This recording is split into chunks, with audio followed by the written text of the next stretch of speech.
Sally and the two boys are coming over for dinner tonight. The two boys? You mean Alex and Randall. That's the way that my family was characterized growing up. No, there weren't two boys in our family. Well, I guess there were. When I try to think of a quote, a phrase to characterize my dad, the first thing that comes to mind is a child in a man's body. Well, while Dad is a silly, goofy guy, his impact can be felt from every person that he has ever met. In the words of his best friend, David Britt, David is, when I talked with David on December 2nd, he said words like a good life coach and always wants to help people get on the right track to describe Dad. Most people have always heard the saying, don't look at the glass being half empty, look at it half full. Well, that's my dad. My dad is a living, breathing version of that. Today, I'm going to talk to you all about my father and the optimism he brings, which we should all incorporate more into our lives. First, I will give you a brief background on my dad. Secondly, I will go over a few stories about the two of us and our relationship. And lastly, I will conclude by talking about Dad's optimism and how we all can work as a group to become more optimistic in our lives.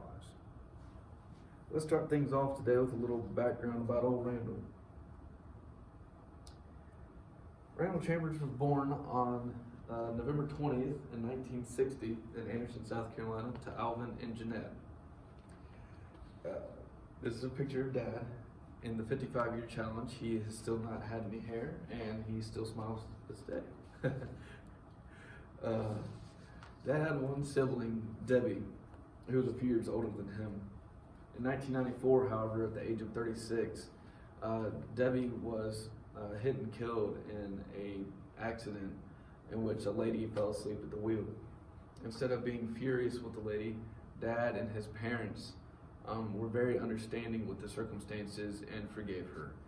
That's how the family operated, that's how Dad was raised, and that's a testament to who he is as a person. Dad's father forced him to live a very independent lifestyle. One of my favorite stories about Dad is when he was a sophomore in college. Now, Dad had to pay for college himself, had to pay for a car, had to pay for insurance, basically everything that you can think of. So he's on his way home from college one day for Christmas break, sophomore year, and he gets home, walks in the door, and goes in the kitchen. There's a different family sitting at the table. The husband gets up out of the table and says, "Who the heck are you?" And my dad says, "Well, who the heck are you? This is my house." It turned out that his family Papa and Grandma had moved and they never told him. So that's just a little bit of Dad's childhood in a summary. He's become who he is through his failures with trying to become an independent person from early on, and I think that has been for the better in the long term. Now that you've learned a little bit about my dad, let's move on to our relationship. Dad and I have a relationship that is similar to most father-son relationships, filled with lots of sports and lots of talks. Being an only child, I had a very close relationship with both of my parents. Dad and I had our little traditions, while Mom and I also did as well. Our tradition for the two of us was getting up every Saturday morning to go to the Skillet restaurant. Ever since I was 4 years old, I would wake up and go to the Skillet at 7:50 in the morning to meet Bill, David, Byron, Lewis, and Cliff, i.e. the 6 a.m. running club. There, Dad and I would eat and then leave and go on a 30-minute car ride every single Saturday and talk about life. Those were some of the fondest memories I've had with Dad. The second memory that I have is of the two of us down in Charleston. As I mentioned in speech 4, I was diagnosed with Lyme disease in 2008. My parents spent their time away from work dedicating their whole lives to making my health a priority. Dad would drive me 150 miles 5 times a week for 2 years straight to Asheville. At my worst, during a month-long stay in Charleston, Dad came up and sat next to me in the hospital bed. He said, "Well, this sucks. I don't know about you, but I'm ready to get back home and get on the golf course." We both laughed. And then he looked at me in the eyes seriously and said, "Look, I know I'm not going to deny it, this is one of the worst times in your life. But look around you. Realize how fortunate you are for this to be your very worst. You've got a great support system. You've got a great team of doctors. You're in a great hospital. And most importantly, you've got the man upstairs looking after you. Keep pushing through this, and together we will get through this stretch. Plus, when we get out, we can run to Baskin Robbins and you can get your favorite ice cream.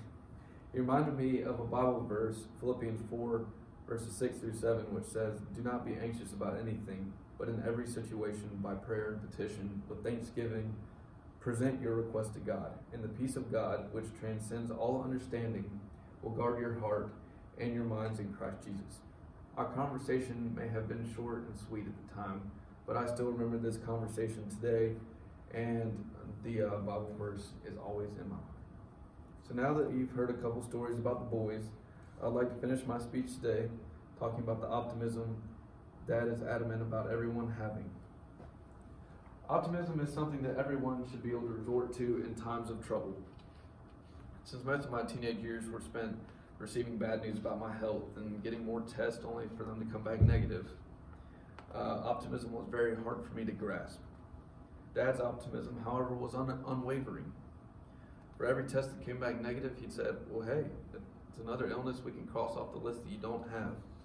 For every swim meet where I didn't get first place, he'd say, "Hey, improvement was made. That's a win for us." Every time that something seemed to go wrong, in the wrong direction, I could look up and see a smiling bald man looking at me and saying it's going to be okay. We can choose two paths during tough times: sit and suffer, or push through and persevere. Winston Churchill has been quoted saying, "If you're going through hell, keep running." If all of us in here could put in that extra effort, next time we're in a rough place, we might get through it a little quicker. What doesn't kill you makes you stronger is what Kelly Clarkson has always sung in my head to me. In conclusion, I've gotten the opportunity today to talk to you all about my dad. While you all won't ever be able to meet my dad, he's a man whose impact is everlasting. Today I gave you a quick background about my dad, gave you two stories about the two of us, and I followed it up with how we can incorporate optimism into our lives.